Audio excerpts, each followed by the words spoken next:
Buenos días, gracias por la invitación y por recibirme acá en Semilla Toluca.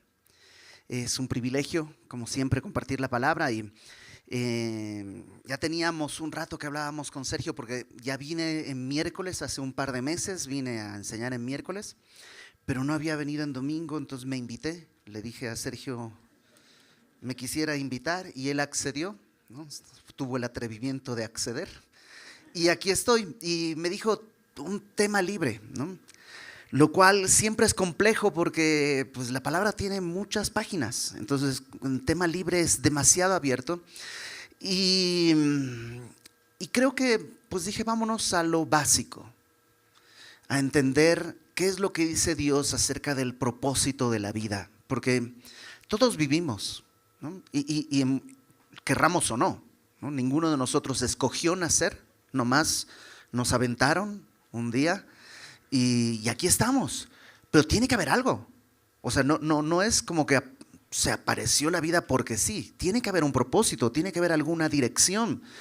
Y ese propósito y esa dirección está en las páginas de la Biblia retratado de muchas maneras.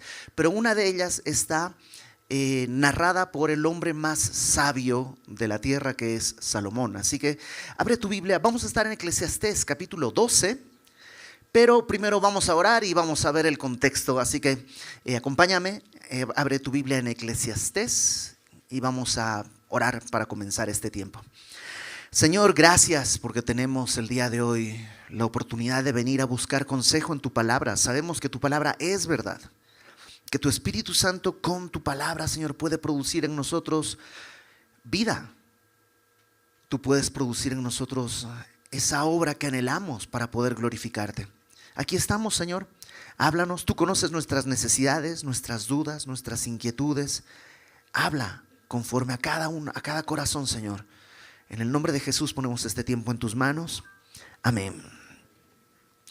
Ok, Eclesiastés es un libro que es complejo porque el contexto es todo en Eclesiastés. Si tú lo lees así nomás de buenas a primeras, te parece que Salomón, que es el que escribió el libro, dice cosas que contradicen toda la enseñanza de la Biblia. Una y otra vez dice cosas muy raras, ¿no? Y por ejemplo, es un libro que no le tienes que dar a un adolescente así nomás porque dice, ¿de qué sirve el estudio y los libros? Y te va a decir, pues entonces dejemos la carrera, como que te va a aventar todo. Porque hay que entender en qué contexto está hablando Salomón. Salomón fue el hijo del rey David, rey sobre Jerusalén, y él le pide a Dios sabiduría, y Dios le concede sabiduría como no se le había concedido a nadie más. Curiosamente, Salomón también es el ejemplo de que la sabiduría solita no funciona. Eclesiastés es un libro escrito en la última etapa de su vida y está escrito desde la perspectiva de su vivencia. Es decir, él, cuando tú leas Eclesiastés, él va desarrollando como si estuviera pensando. Él ya tiene la respuesta, ¿no? Él ya hasta el final de su vida ya tiene la respuesta, pero escribe el libro como si no supiera qué va a venir. Yo lo equiparo un poco, no sé si viste la película de Rescatando al Soldado Ryan, que es una película ya antigua, entonces si te hago un spoiler, pues ya también, es como que ya tiene mucho tiempo, pero comienza con un anciano ante una tumba, y luego durante la película vemos la vida de ese anciano cuando era joven, bueno, la vida que pasó alrededor de ese anciano cuando era joven, y nos la van contando sin saber qué va a pasar, ¿no? Por supuesto, ya sabemos, porque el principio nos dio el final, pero esa narración está hecha como si no supiéramos. Así es Eclesiastés. Él va diciendo sus dudas como si no supiera la respuesta, aunque él realmente ya sabe la respuesta. Pero durante todo el libro va planteando sus dudas y sus inquietudes.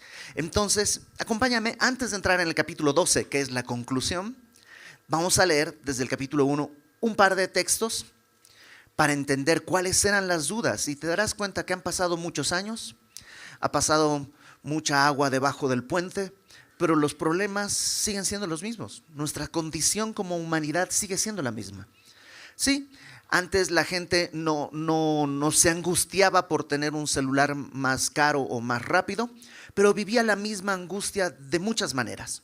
Los problemas en nuestro corazón siguen siendo los mismos y los vamos a ver retratados en Salomón. Salomón comienza diciendo, versículo 1 del capítulo 1, Eclesiastés 1:1. Palabras del predicador, hijo de David, rey en Jerusalén. Vanidad de vanidades, dijo el predicador. En la forma de escribir hebrea, el énfasis se consigue con la repetición, ¿no? Por ejemplo, vanidad de vanidades es lo más vano de lo más vano, ¿no? Vano es como hueco, como sin sustancia. Lo contrario de lo vano es lo glorioso. Glorioso quiere decir con peso. Entonces, vanidad de vanidades es lo más vano de lo más vano. Es como decir, cantar de los cantares es el canto más hermoso de todos los cantos hermosos. O por los siglos de los siglos es por toda la eternidad. Bueno, vanidad de vanidades es eso. Lo hueco de hueco, la nada de nada, lo absurdo de absurdo. Eso es lo que está diciendo Salomón. Vanidad de vanidades, dijo el predicador, vanidad de vanidades, todo es vanidad, todo es sin sentido, todo es sin propósito. ¿Qué provecho tiene el hombre de todo su trabajo con que se afana debajo del sol? Básicamente se pregunta, ¿para qué trabajamos? Al final, ¿de qué sirve trabajar tanto? Generación va, generación viene, mas la tierra siempre permanece. Sí, hace 500 años, aquí mismo pasaba alguien, pero ya no está. Y aquí mismo, pasaron cuántas familias y personas de todo tipo de tribus, llegaron los españoles, llegaron los franceses, cuánta gente ha pasado por este mismo lugar antes de que estuviera este edificio y ya no hay memoria de eso, se acabó. Y aquí estamos nosotros. Y en 300 años tal vez esto sea, ustedes, Semilla Toluca se mudará a un lugar más grande y esto va a ser un Oxxo o alguna cosa así. Y es como que generación va y generación viene, dice Salomón. Sale el sol, se pone el sol, se apresura a volver al lugar de donde se levanta. El viento tira hacia el sur, rodea al norte, va girando de continuo y a sus giros vuelve el viento de nuevo. Los ríos todos van al mar y el mar no se llena. Al lugar de donde los ríos vinieron, allí vuelven para correr de nuevo. O sea, todo es un círculo y sin propósito. Los ríos van al mar, pero el mar nunca se llena. Entonces, ¿para qué van al mar? Como que no tiene sentido. Y el viento pasa por acá y regresa y pasa otra vez y no tiene sentido. Y a menudo esa es la perspectiva que podemos tener. ¿Para qué estudias? Para tener un buen trabajo. ¿Ok? ¿Y para qué vas a trabajar? Para tener una buena vida. ¿Y para qué quieres una buena vida? Para poder descansar bien. ¿Ok? ¿Y para qué quieres descansar bien? Para tener fuerzas para poder estudiar. ¿Ok? Y vuelve todo. Al final del día, si no hay una brújula en la vida, no tiene sentido nada. Yo recuerdo cómo hace muchos años leí una caricatura, no sé si la conocen, Mafalda, y Mafalda está hablando con Miguelito, otro de los personajes, y Miguelito ve pasar un gato y dice, un gato para vivir solo tiene que ser gato, mientras que nosotros tenemos que ser arquitecto, ingeniero, o sea, tienes que ser algo, pero el gato nomás es gato y ya con eso es suficiente para vivir. Y tú dices, pues es cierto, entonces ¿para qué sirve estudiar? ¿De qué sirve? Ahora, ojo, antes de que te abraces de esos conceptos, estamos en el capítulo 1, ¿ok? Eso es lo que Salomón está viendo, una frase que va a repetir mucho es debajo del sol, es decir, con la perspectiva humana que tenemos nosotros en nuestra naturaleza caída. Entonces sigamos leyendo, verso 8. Todas las cosas son fatigosas, más de lo que el hombre puede expresar. Nunca se sacia el ojo de ver, ni el oído de oír. ¿Qué es lo que fue? Lo mismo que será. ¿Qué es lo que ha sido hecho? Lo mismo que se hará, y nada hay nuevo debajo del sol. Dice, nada te sacia. El mejor ejemplo, TikTok. Si te pagaran 1 centavo por cada que haces así, ¿no? En tu ya, TikTok, tu Instagram, lo que sea. Cada que le haces así a tu teléfono 1 centavo, serías millonario, porque una y otra vez, y nunca haces un video más, Un video más, uno más, uno más. Es que este está divertido. Uno más, uno más, uno más. 3 de la mañana, uno más, ya. Este es el último y seguro que, bueno, uno más y ya. Y el ojo nunca se sacia. Realmente no hay saciedad, nunca es suficiente. Y dice, ¿qué es lo que fue? Lo mismo que será. Y antes de TikTok había Instagram, y antes de Instagram había Facebook, y antes de Facebook había otra cosa, y antes había libros. O sea, al final de cuentas no se trata del el elemento, sino que el corazón es insaciable.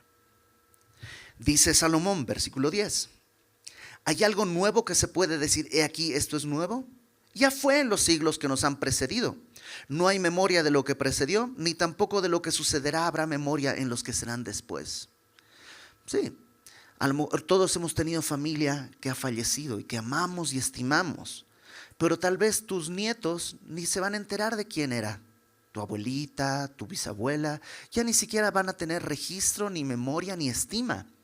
Si José, ¿te acuerdas de José el soñador? Le llamaban Safnat Panea, el salvador del mundo, era el hombre más importante después de Faraón. Un par de años después, 3 faraones después, en vez de 3 doritos, 3 faraones después, nadie se acuerda de quién es José. Y el pueblo ahora es esclavo y se olvidaron que él con la sabiduría que Dios le dio salvó no solo Egipto, sino toda la tierra conocida, y desapareció. Entonces Salomón está en ese punto en que, entonces, ¿para qué sirve vivir? Salomón no se cuestiona si Dios existe. Él sabe, es suficientemente sabio para darse cuenta que Dios existe. No es posible bajo ningún razonamiento humano que la nada produzca algo. No es posible. Entonces él no cuestiona si Dios existe, nomás se pregunta, ¿y eso de qué sirve? Dios existe, ¿y eso en qué cuenta? ¿En qué me afecta si Dios existe o no? ¿Para qué me sirve saber si Dios existe o no? Verso 12. Yo, el predicador, fui rey sobre Israel en Jerusalén y di mi corazón a inquirir y a buscar con sabiduría sobre todo lo que se hace debajo del cielo. Este penoso trabajo dio Dios a los hijos de los hombres para que se ocupen en él. Dice, pues entonces yo soy el hombre más sabio, voy a investigar el propósito de la vida. Miré todas las obras que se hacen debajo del sol y aquí todo ello es vanidad y aflicción de espíritu. Lo torcido no se puede enderezar, lo incompleto no puede contarse. O sea, yo soy el rey, soy sabio y no puedo lidiar con toda la corrupción. Lo torcido no se puede enderezar. Quise poner en orden el país, no se puede. No hay capacidad humana. Dice entonces, todos mis esfuerzos por tratar de hacer un buen gobierno son inútiles. Todo lo que quiero hacer es insuficiente, siempre. Y eso es el rey más sabio, más rico, rey sobre un pueblo importante. Y él dice, bueno, ¿para qué? Estoy moliendo agua, o sea, no tiene ningún sentido. Estoy pateando oxígeno y no sirve de nada. Verso 16.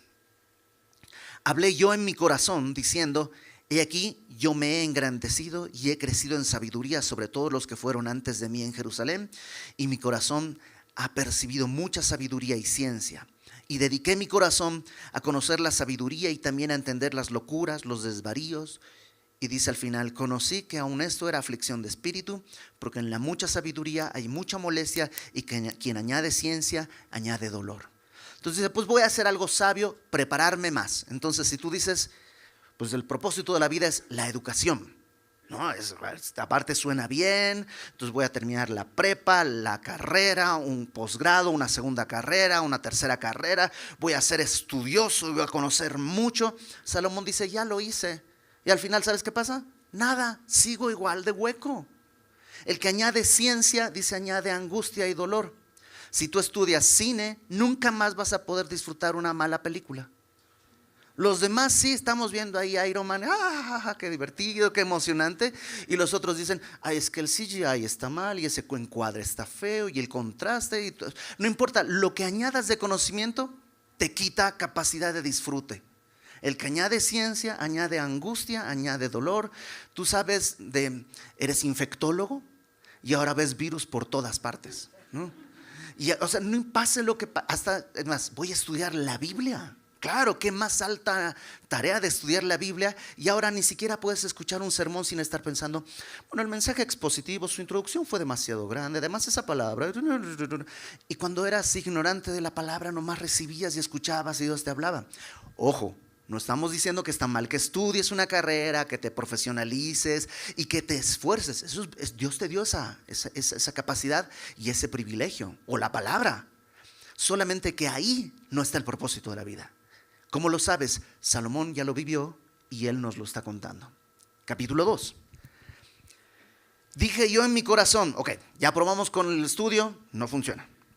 Pero le dije en mi corazón, ven ahora, te probaré con alegría y gozarás de bienes. Entonces vamos a pasar del estudio nerd ahora a la diversión. Ya no voy a ser el nerd, ahora voy a ser el divertido del salón, sin ser un desenfrenado. Mira, dije voy a gozar de bienes, mas he aquí, esto también era vanidad.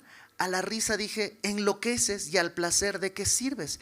Pasé fiesta tras fiesta y me reí, y llegué a mi casa como que me río feo. Como que ya me duele el estómago ¿y de qué sirvió? Nomás la pasé bien y ya, se acabó. Nomás está como loquito. Verso 3. Entonces propuse en mi corazón agasajar mi carne con vino y que anduviese mi corazón en sabiduría con retención de la necedad. Es decir, voy a tomar vino, que era un símbolo de gozo, pero sin emborracharme, o sea, sin que entregar mi corazón a la necedad, porque el borracho, pues si es necio, entonces no tiene sentido. Pero voy a probar, ¿no? Pues voy a darle gusto a mi carne. Entonces vamos a probar comidas y vamos a probar bebidas y voy a ir a los mejores restaurantes, voy a deleitarme, ¿no? Clásica frase a principio de quincena, pa' esto trabajo, ¿no? Ahí está. Y dice, pero, ojo, con retención de la necedad, hasta ver cuál fuese el bien de los hijos de los hombres, en el cual se ocuparán debajo del cielo todos los días de su vida. Engrandecí mis obras. ¿Sabes qué? Voy a hacer esa ampliación a la casa que tantos. Voy a reparar el baño, voy a poner el patio, voy a ampliar la casa, voy a comprar el terreno de al lado. Todo lo que tú y yo en algún momento pensamos, eso yo creo que es, mira, una recámara más para que sea de mi estudio, ya con eso estaríamos felices y con eso estaríamos bien. Y Salomón dice, ya lo probé. Hice todas las obras, edifiqué para mí casas, planté para mí viñas. Fíjate cuánto hay en mí, yo. Para mí casas, planté para mí viñas, me hice huertos y jardines, planté en ellos árboles de todo fruto, me hice estanques de aguas para regar de ellos el bosque donde crecían los árboles. O sea, me compré un bosque y lo iba a regar también. Compré siervos y siervas, tuve siervos nacidos en casas, también tuve posesión grande de vacas, de ovejas, más que todos los que fueron antes de mí en Jerusalén. Me amontoné también plata, oro, tesoros preciados de reyes, de provincias, me hice de cantores y cantoras, ahí me suscribí a Spotify, YouTube Music, ya tenía todas las plataformas para ver videos, todo lo que quería. Me hice cantores y cantoras de los deleites de los hijos de los hombres, de toda clase de instrumentos de música. Y al final sigue. Y su conclusión es, y sigo llegando a mi cama y me sigo sintiendo vacío. Tiene que haber algo. Tiene que haber algo. No puede ser que nomás existimos para procesar dióxido de carbono y ya. Tiene que haber un propósito en nuestra vida. Bueno, ahora sí, bríncate al capítulo 12. Vamos a la conclusión de Salomón. Esto no te da permiso de decir, ya leí Eclesiastés, el principio y el final, ¿no? Lo tienes que leer todo es palabra de Dios y hay mucho que Dios quiere hablarte. Pero eso que leímos ahorita es el contexto. Salomón a ese mismo sentimiento le da vueltas, pero ahora llega a la conclusión. Que cuando escribió eso ya lo sabía, porque él ya lo vivió, está en su etapa anciana. Solamente que te va contando para que tú te identifiques, porque a lo mejor tú dices, yo también. O sea, ya me suscribí a Netflix, ya dije, estas vacaciones ni me voy a bañar, ni me voy a cepillar los dientes, voy a pasar viendo una serie.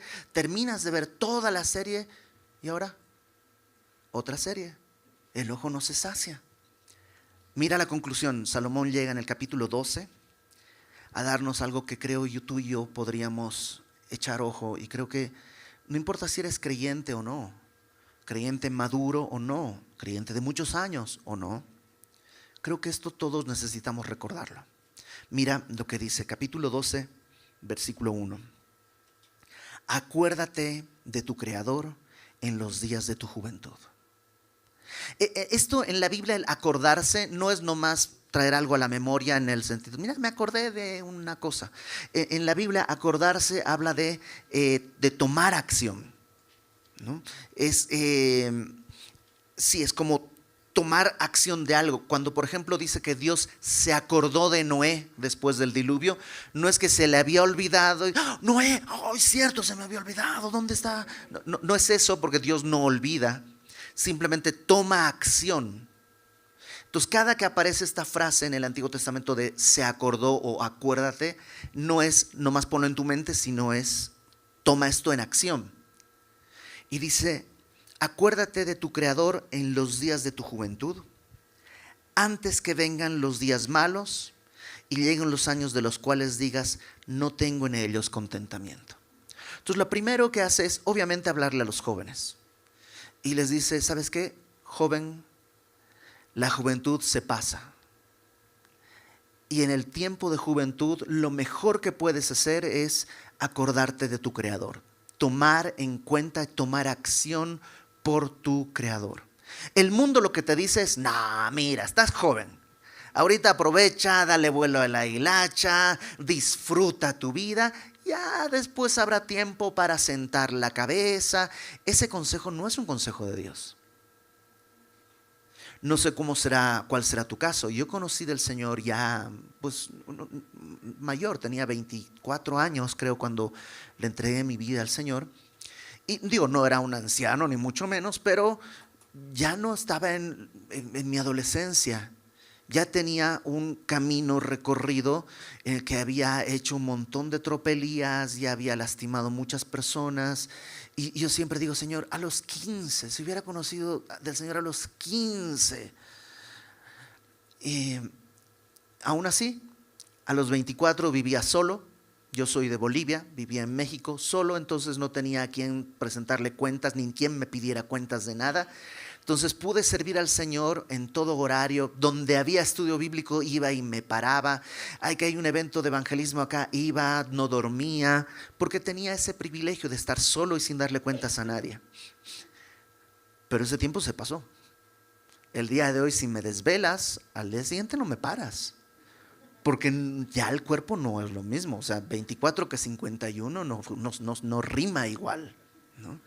Entonces, lo que te dice si eres joven es, acuérdate de tu Creador en los días de juventud, porque van a venir días malos.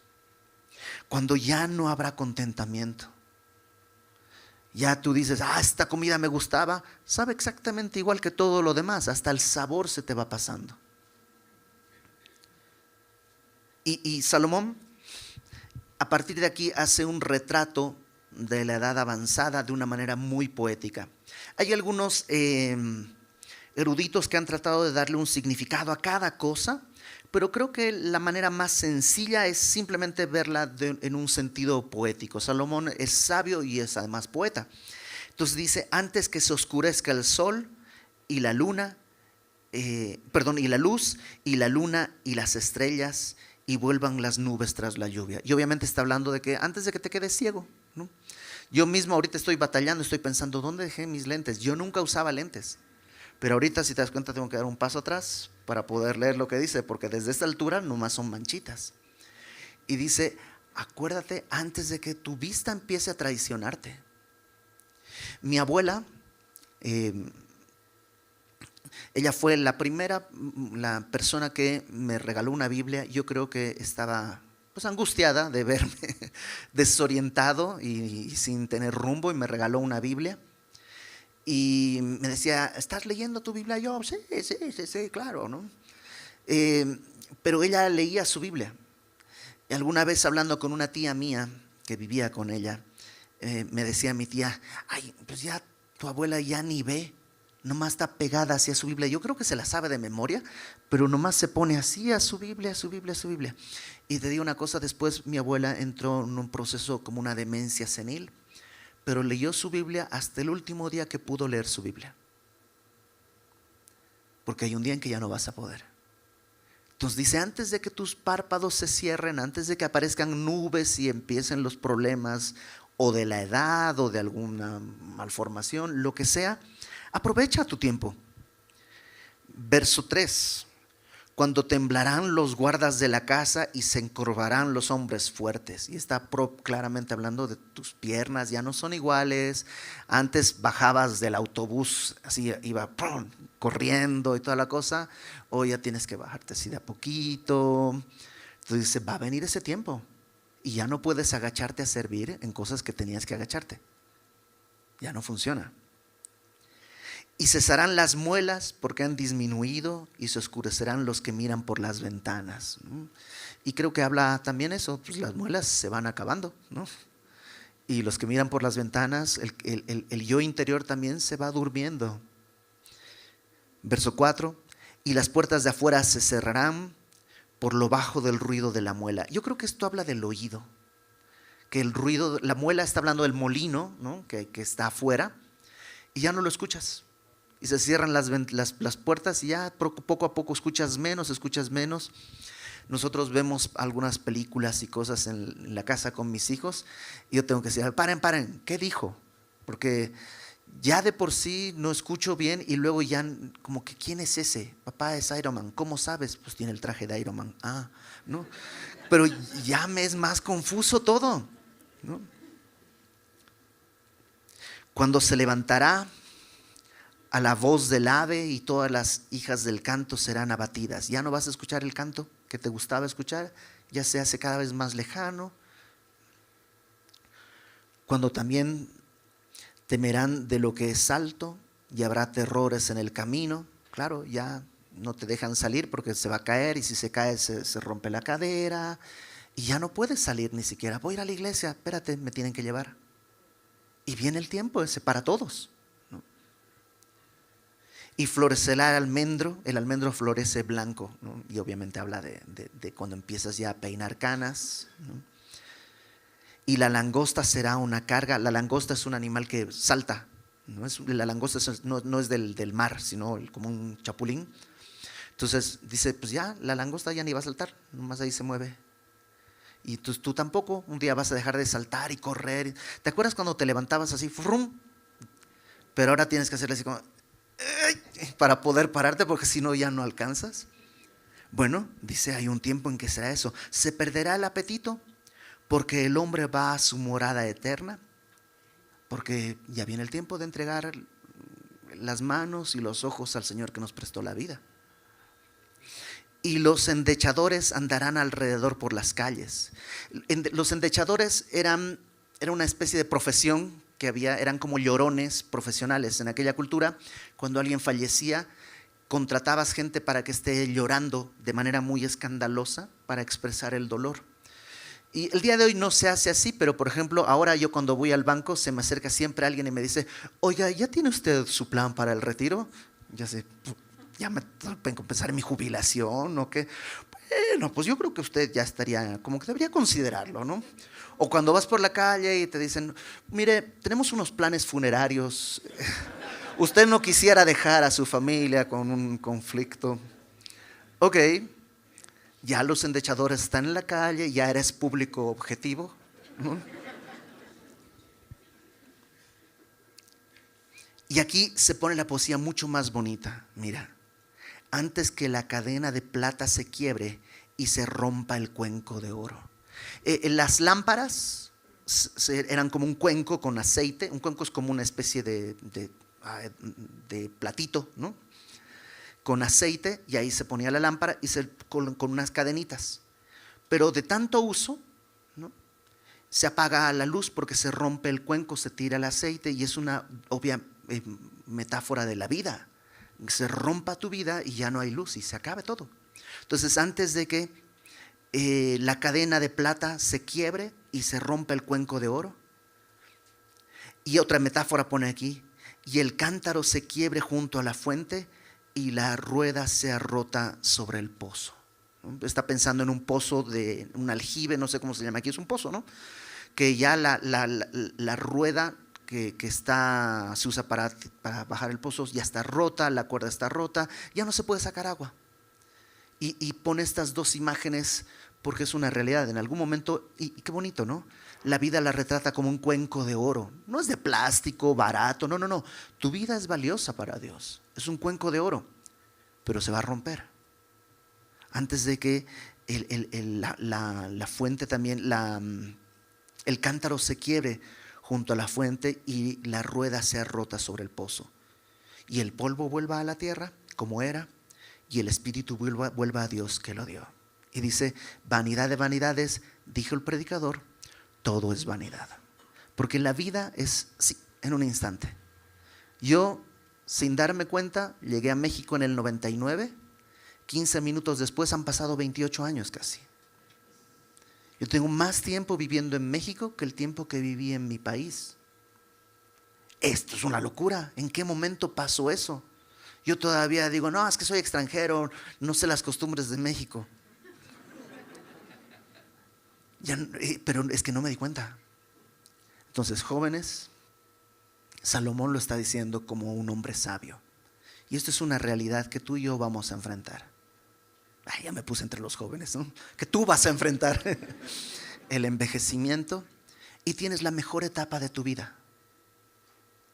Ahora, ¿qué pasa si tú dices, pero yo ya no estoy ahí? Bueno, todavía el cuenco no está roto si estás aquí. Y todavía el cántaro acarrea agua. Y hay muchas cosas que puedes hacer acordándote de tu Creador. La vida todavía tiene propósito, la vida todavía tiene dirección. Es más, todavía hay tiempo para enderezar las veredas que están torcidas. Pase lo que pase. Mira cómo ahora va a empezar a cerrar las conclusiones. Verso 9. Cuanto más sabio fue el predicador, tanto más enseñó sabiduría al pueblo, e hizo escuchar, e hizo escudriñar, y compuso muchos proverbios. Esto es lo primero que podríamos hacer: enseñarle a otros lo que la Biblia enseña. Hablar la verdad a otras personas que están caminando. Si eres padre de familia, si eres hermano mayor, si eres tío, si eres jefe en una empresa, lo que sea, hay alguien que te puede escuchar. Y mientras dice, más enseña sabiduría y más hazlo, verso 10, procuró el predicador hallar palabras agradables y escribir rectamente palabras de verdad. Y creo que es un gran ejemplo para nosotros. Los jóvenes tienen que aprender a vivir y todo eso, sí. Y los que ya estamos más traqueteados, podemos buscar palabras, dice ahí, agradables. Escribir palabras de verdad. ¿Qué consejos te digo? Yo a los 15 años hubiera querido conocer al Señor. Y hubo gente que tal vez me quiso predicar y yo no lo dejé. Hubiera querido que insistieran un poquito más, ¿no? A lo mejor nos toca insistir a nosotros un poquito más, con palabras agradables y con palabras de verdad. Verso 11. No, perdón, verso... sí, 11, claro. No, todavía el verso 10. 11, claro, perdón. Les digo lo de los ojos. Las palabras de los sabios son como aguijones, y como clavos hincados son las de los maestros en las congregaciones dadas por un pastor. Aguijón no habla de un aguijón de una abeja que te pica o algo así. La palabra aguijón es como una estaca. En aquella época los beduinos, ¿no? Las personas que vivían en comunidades nómadas, tenían unas tiendas de campaña, digamos, pero muy, muy grandes. Y esas se anclaban al piso con unas estacas muy grandes. Bueno, esos son los aguijones. Por eso cuando Pablo dice que tengo un aguijón en la carne, no está pensando en un aguijón de abeja, es como una estaca atravesada, es así de doloroso. Entonces dice que las palabras de los sabios son como aguijones, como clavos hincados en la pared, desde donde tú puedes colgar tu vida y no se va a caer. ¿Alguna vez has clavado algo o puesto un clavo y luego ¡puc! Se cae y el cuadro que pusiste? Bueno, cuando las palabras son de sabios, y Salomón es sabio, y lo que estamos leyendo es palabras de sabio, están puestas en la pared y tú puedes colgar tu vida y colgarte de ahí y no se va a caer. No hay riesgo de que se caiga. Entonces tú y yo tenemos que colgarnos de esas palabras de verdad. Hay muchas cosas que suenan en la radio, en la tele, en internet, en donde sea, pero solo estas son palabras de verdad. De aquí cuelga tu vida, aquí amarra tu vida. Esto tiene que determinar lo bueno y lo malo, lo blanco y lo negro, lo de arriba y lo de abajo, la verdad y la mentira. La verdad, acuérdate que no es un concepto, es una persona. Cristo es la verdad. Y por definición, la verdad deja fuera todo lo que no es verdad. O sea, si esto es verdad, todo lo que no es esto es mentira. Entonces, aférrate de ahí porque las palabras son como aguijones. Y ahora a partir de ahí tú y yo estamos llamados a hablar con palabras que sean aguijones.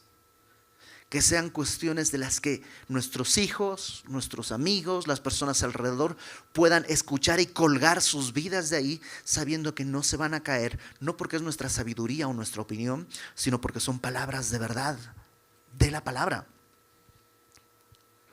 Verso 12. Ahora, hijo mío, a más de esto sea amonestado, no hay fin en hacer muchos libros y el mucho estudio es fatiga de la carne. No está diciendo que está mal que escribas o algo así, sino no le busques mucho más.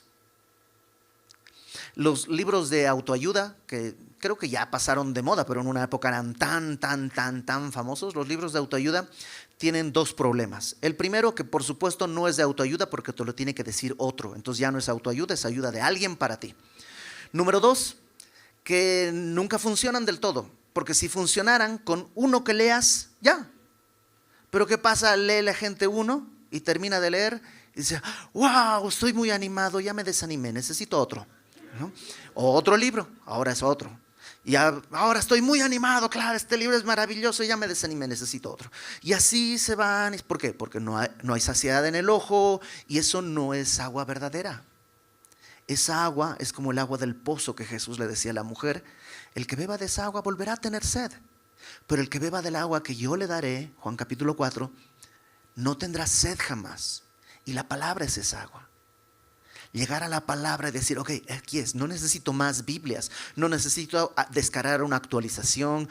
Esta es la palabra de Dios. Entonces, lee y escribe y todo lo que tengas que hacer, buenísimo. Pero en cuanto a la verdad, dice, mucho estudio es fatiga de la carne. El fin de todo discurso es este. Para terminar en una frase, teme a Dios, guarda sus mandamientos. El temor de Dios es algo bueno. Salmo 19 dice que el temor de Dios es limpio. Hay dos tipos de temores. Un temor sucio que nos aparta, ¿no? Cuando ves un perro feroz, ¿qué es lo que haces? Tenía un tío mío que decía, no, yo lo enfrento, ¿sí? Me voy al frente, ¿no? Entonces, porque el miedo te hace alejar. Pero el temor limpio te acerca. Mientras más temor de Dios tienes, más cerca de Él estás, no más lejos, más cerca de Él estás. Es un temor al entender su gloria, que Él es todopoderoso, Él está en el cielo, yo estoy en la tierra, Él es fuego consumidor, yo soy un ser totalmente finito, Él es el gran yo soy el que quisiera ser, ¿no? Entonces hay una diferencia entre Él y yo. Y cuando entiendo eso, ese temor me lleva hacia Él. Por eso dice, teme a Dios. Número 2, guarda sus mandamientos. Eso es el todo del hombre. Ay, guardar los mandamientos, otra vez los religiosos. Espérate. No se trata de un acto religioso, se trata de un acto de misericordia. Lleva tu carro a los tantos kilómetros al cambio de aceite. Ay, qué religioso el mecánico que quiere que lo traiga. No, si no quieres, no, pero ¿qué va a pasar? Cámbiale tales piezas al... No, ay, qué religioso. Es que hay formas en las que la vida funciona y formas en las que no funciona. Abre los ojos, mira el mundo. Ahí hay muchos ejemplos de cómo no funciona. Pero el todo del hombre, si le haces caso a las palabras del sabio, que te está dando palabras como un clavo hincado en la pared, dice, teme a Dios, guarda sus mandamientos. Este es el todo del hombre. Porque Dios traerá toda obra a juicio juntamente con toda cosa encubierta, sea buena o sea mala. Porque al final del día Dios no puede ser burlado. Cada uno de nosotros va a presentar delante de Dios las cuentas de manera clara. Si tú y yo estamos fingiendo ser cristianos, pero en realidad en nuestro corazón no es una realidad, Dios lo sabe. Nos podemos engañar a nosotros y podemos engañar a los demás, pero Dios nunca puede ser engañado. Entonces el día de hoy es una buena forma, un buen momento para poner mis ojos al frente y decir, ok, ¿cuál es el propósito de la vida entonces? El propósito de la vida, según Salomón, el hombre más sabio de la tierra, es este: temer a Dios y guardar sus mandamientos. Todo lo demás va a ser estéril, todo lo demás va a ser inútil. ¿Y sabes qué? Acuérdate hoy de tu Creador. Todo creyente va a vivir un día en el paraíso con el Señor. Todo creyente, toda persona que ha creído en el Evangelio, va a vivir un día en la paz y el gozo eterno del Señor. Pero los que temen a Dios y guardan sus mandamientos pueden empezar a vivir esa paz y ese gozo desde ahorita. Entonces, hoy es un buen día. Y justamente hoy recordamos el sacrificio de Cristo a través de la cena del Señor. Porque nada de esto es posible. Salomón era el hombre más sabio y vivió una vida terrible con todo y sabiduría. ¿Por qué? Porque la sabiduría solita no es suficiente. Necesitamos a Cristo. En el Antiguo Testamento todos los libros terminan mal, porque sin Cristo nada es posible. Entonces, hoy tenemos capacidad de vivir esto que leímos hoy, porque el sacrificio de Cristo por nosotros en la cruz del Calvario ha abierto la puerta para que nuestro perdón sea pagado por su sangre y su Espíritu nos sea dado para que Él en nosotros produzca lo que a Dios glorifica. Entonces, ¿qué hacemos? Le pedimos a Dios su Espíritu. Le pedimos al Señor que derrame su Espíritu sobre nosotros. Queremos glorificarle. Queremos vivir para Él. Vivir en esa paz y gozo. Entonces, solo hay que pedirlo. Con fe, sabiendo que somos pecadores, que su sacrificio fue suficiente y que su Espíritu nos ha sido prometido. Entonces vamos a orar. Después de orar, vamos a celebrar la cena de nuestro Señor, el recordatorio de su sacrificio. Acompáñame, por favor, vamos a orar. Señor, gracias por recordarnos algo que nuestro corazón sabe, que este mundo es insuficiente, que esta vida, así, bajo el sol, no alcanza, que no existe gozo terrenal que pueda satisfacer nuestro corazón. Que no hay nada aquí en esta tierra que en verdad nuestra alma anhele, que solamente te anhelamos a ti, pues fuimos diseñados para eso, para adorarte. Gracias por haber enviado tu Hijo para que pague por nosotros el sacrificio que se requería y se ha abierto el camino hasta tu presencia. Padre, gracias porque el sacrificio de tu Hijo Jesucristo fue suficiente. Queremos el día de hoy pedirte que envíes tu Espíritu sobre nosotros. Señor, si alguien aquí no te ha conocido, que tu Espíritu el día de hoy le convenza que es un pecador, que necesita un Salvador, que le pueda mostrar cómo ha estado caminando en círculos, pero que tú tienes un propósito. Si alguien aquí no te conoce, que pueda entregarte su vida, recibir el perdón de pecados y tener una esperanza clara, un propósito, una brújula que pueda indicar cuál es el camino de la vida verdadero. Y para aquellos que ya te conocen, Señor, yo te ruego que tú envíes de tu Espíritu, que nos permitas, llenos de tu Espíritu Santo, vivir de una manera en la que tú eres glorificado, que levantes nuestros ojos hacia ti, para que en la exaltación de tu nombre nuestra vida cumpla su propósito. Para que otros más, al vernos, puedan ver que tú eres real, fiel y poderoso. En el nombre de Jesús te pedimos tu Espíritu, Señor. Amén.